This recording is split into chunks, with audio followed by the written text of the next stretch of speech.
Notre série cette semaine, elle est consacrée aux collectionneurs. Peut-être en faites-vous partie. Ils sont très nombreux, comme Jean, qui veille près de Grenoble sur sa collection de bonsaï. Reportage Aurélie Massé, Grégory Lespinasse, Hervé Cadetpetit et Pierre Maillard.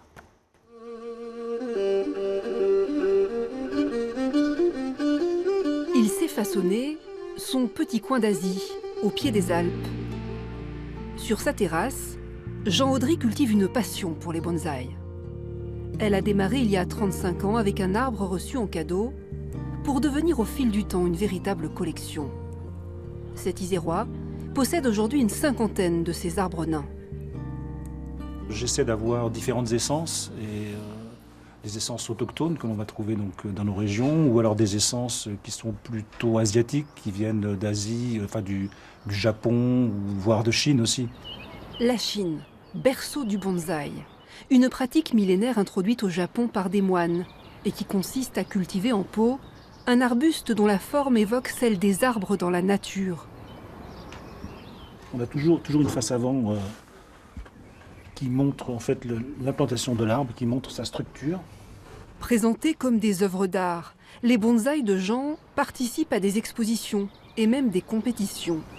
Son champion, le voici, un charme de Corée, âgé de 40 ans.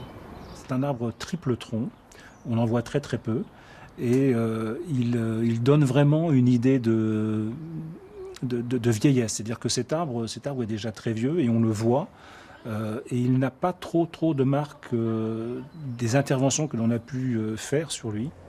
Car la culture du bonsaï nécessite certains gestes. Des gestes très techniques que Jean Audry enseigne aux membres du Bonsaï Club de Beldonne, l'association qu'il a créée. Bonjour tout le monde. On n'est pas très nombreux aujourd'hui. Avec ce soleil. Je vais laisser la petite qui est là-dessous. Ouais, tu laisses la petite dessous, Et tu laisses à 2 cm environ. Je vais me faire des bottures.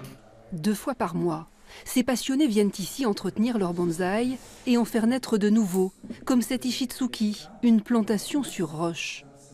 Alors, toutes des plantes de la région, bien entendu. Épicéa, pin crochet, genévrier nain de montagne, saule nain de montagne aussi. C'est le travail du club en fait, ça. Comme des chirurgiens penchés sur leur passion, ils peuvent ainsi intervenir des heures sur un arbre. Opération au millimètre près, pour impulser à celui-ci la forme future de son tronc. Si tout va bien, il deviendra bonsaï dans 5 à 10 ans. Ce qui me plaît, c'est le temps à passer avec ces arbres, avec ces choses vivantes en fait. Et puis c'est quelque chose qui permet de passer du temps au calme et de vraiment être tranquille, serein avec ces arbres. C'est vraiment quelque chose de très agréable. Un univers que le grand public pourra découvrir le 23 septembre. Avec les membres de son club, Jean Audry exposera les plus belles pièces de sa collection vivante lors de la traditionnelle fête des plantes, Uriage au jardin. Notre